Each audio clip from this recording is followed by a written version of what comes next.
ബഹുമാനപ്പെട്ട ജനപ്രതിനിധികളെ, ജീവന്റെ രക്ഷകരും കാവൽക്കാരുമായ ആരോഗ്യവകുപ്പ് ഉദ്യോഗസ്ഥരെ, സ്നേഹം നിറഞ്ഞ മാതാപിതാക്കളെ, പ്രിയപ്പെട്ട സഹോദരി സഹോദരന്മാരെ, എല്ലാവർക്കും എന്റെ സാദര നമസ്കാരം. പ്രിയപ്പെട്ടവരെ, ഇന്ന് ലോക എയ്ഡ്സ് ദിനം. എയ്ഡ്സ് എന്ന് കേൾക്കുമ്പോൾ തന്നെ എന്റെ മനസ്സിലേക്ക് ഓടിയെത്തുന്നത് ബെൻസിന്റെയും ബെൻസിയുടെയും മുഖമാണ്. നിങ്ങൾക്ക് ഓർമ്മയില്ലേ ബെൻസിനെയും ബെൻസിയെയും? പ്രിയപ്പെട്ടവരെ, എനിക്കിപ്പോൾ 10 വയസ്സാണ് പ്രായം. ഏതാണ്ട് എന്റെ പ്രായമുള്ളപ്പോഴാണ് ബെൻസിനെയും ബെൻസിയെയും കുറിച്ച് സമൂഹം ആദ്യമായി കേൾക്കുന്നത്. ജന്മന എയ്ഡ്സ് രോഗികളായ 2 പാവം കുട്ടികളായിരുന്നു ബെൻസനും ബെൻസിയും. എയ്ഡ്സ് എന്താണെന്നോ, അത് എങ്ങനെയാണ് പകരുന്നതെന്നോ, അതിനെ എങ്ങനെ തടയണമെന്നോ അറിയാതെ ഇരുട്ടിൽ തപ്പിയ സമൂഹം ആ പിഞ്ചു കുട്ടികളെ കൊല്ലാക്കൊല ചെയ്താണ് ഈ ഭൂമിയിൽ നിന്ന് അവർ പറഞ്ഞയച്ചത്. പ്രിയപ്പെട്ടവരെ, കൊല്ലം ജില്ലയിലെ കുമ്മല്ലൂരിലായിരുന്നു അവർ ജനിച്ചത്. എയ്ഡ്സ് രോഗികളായ CK ചാണ്ടിയുടെയും മേരി ചാണ്ടിയുടെയും മക്കളായിരുന്നു അവരുടെ ജനനം. അതിനാൽ തന്നെ ജന്മന HIV പോസിറ്റീവായി അല്ലെങ്കിൽ എയ്ഡ്സ് രോഗികളായി തന്നെയായിരുന്നു അവരും ജനിച്ചത്. അവർക്ക് 3 വയസ്സുള്ളപ്പോൾ എയ്ഡ്സ് രോഗം മൂർച്ഛിച്ച് അച്ഛൻ ചാണ്ടി മരിച്ചു. അവർക്ക് 5 വയസ്സുള്ളപ്പോൾ അമ്മ മേരി ചാണ്ടിയും എയ്ഡ്സ് മൂലം തന്നെ മരിച്ചു. പിന്നീട് അവരെ വളർത്തിയത് മുത്തശ്ശൻ ഗി വർഗീസും മുത്തശ്ശി സാലിക്കുട്ടിയുമായിരുന്നു.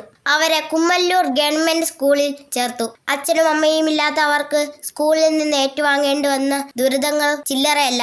മറ്റു കുട്ടികൾ അവരെ അകറ്റി നിർത്തി. ഒന്നിച്ചൊരു ബെഞ്ചിലിരിക്കാൻ പോലും സമ്മതിച്ചില്ല. അടുത്തു വരാൻ പോലും സമ്മതിച്ചില്ല. അറപ്പോടെ, വെറുപ്പോടെ, ഭയത്തോടെ മറ്റു കുട്ടികൾ അവരെ കണ്ടു. അവിടം കൊണ്ടൊന്നും ആ പാവങ്ങളുടെ ദുരിതങ്ങൾ തീർന്നില്ല. ബെൻസനും ബെൻസിയും ഇവിടെ പഠിച്ചാൽ പാടില്ല എന്ന് പറഞ്ഞ് മറ്റു കുട്ടികളുടെ അച്ഛനമ്മമാരും ബന്ധുക്കളും സമരം തുടങ്ങി. സ്കൂളിൽ ഉന്തും തള്ളും പോലീസ് നടപടികളുമായി. ഒടുവിൽ ബെൻസനും ബെൻസിയും ഇവിടെ പഠിപ്പിച്ചാൽ തങ്ങളുടെ കുട്ടികളെ സ്കൂളിൽ വിടില്ല എന്ന് മറ്റു കുട്ടികളുടെ അച്ഛനമ്മമാർ പ്രഖ്യാപിച്ചതോടെ സ്കൂൾ അടച്ചുപൂട്ടേണ്ട സ്ഥിതിയായി. അതിനാൽ തന്നെ പാവം ബെൻസനെയും ബെൻസിയെയും അവർ സ്കൂളിൽ നിന്ന് പുറത്താക്കി. വായുവിലൂടെയോ സ്പർശനത്തിലൂടെയൊന്നും എയ്ഡ്സ് പകരില്ല എന്നറിയാതെ അവർ ആ പാവങ്ങളെ വേട്ടയാടി. അപ്പോഴേക്ക് മുത്തശ്ശൻ ഗി വർഗീസ് മരിച്ചിരുന്നു. പ്രത്യേക അധ്യാപകരെ വീട്ടിലയച്ച് 2 പേരെയും പഠിപ്പിക്കുവാൻ ഗവൺമെന്റ് ശ്രമിച്ചു. അതിനിടെ മുത്തശ്ശി സാലിക്കുട്ടിയും മരിച്ചു. പ്രിയപ്പെട്ടവരെ, ഒന്ന് ഓർത്തു നോക്കണം.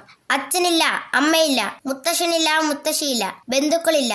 പകച്ചു നിൽക്കുന്ന ആ കുട്ടികളെ സാരമില്ല മോളെ അല്ലെങ്കിൽ സാരമില്ല മോനെ എന്ന് ആശ്വസിപ്പിക്കാൻ പോലും ആളുകൾ ഭയന്ന് ഓടി ഒളിച്ച കാലം. വിധിയുടെയും സമൂഹത്തിന്റെയും ക്രൂരതയും വേട്ടയാടലും അവഗണനയും അനുഭവിച്ച് ബെൻസി കൗമാരപ്രായം എത്തിയപ്പോഴേക്കും മരണമടഞ്ഞു.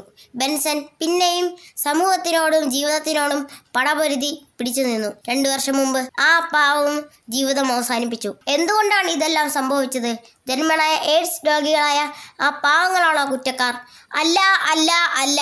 എയ്ഡ്സ് എന്താണെന്നോ, അത് എങ്ങനെ പകരുന്നെന്നോ, അതിനെ എങ്ങനെ തടയണമെന്നോ യാതൊരു അറിവും അവബോധവും ഇല്ലാതെ മരണം വരെ ആ പാവങ്ങളെ കല്ലെറിഞ്ഞ് സമൂഹമല്ലേ യഥാർത്ഥ കുറ്റക്കാർ.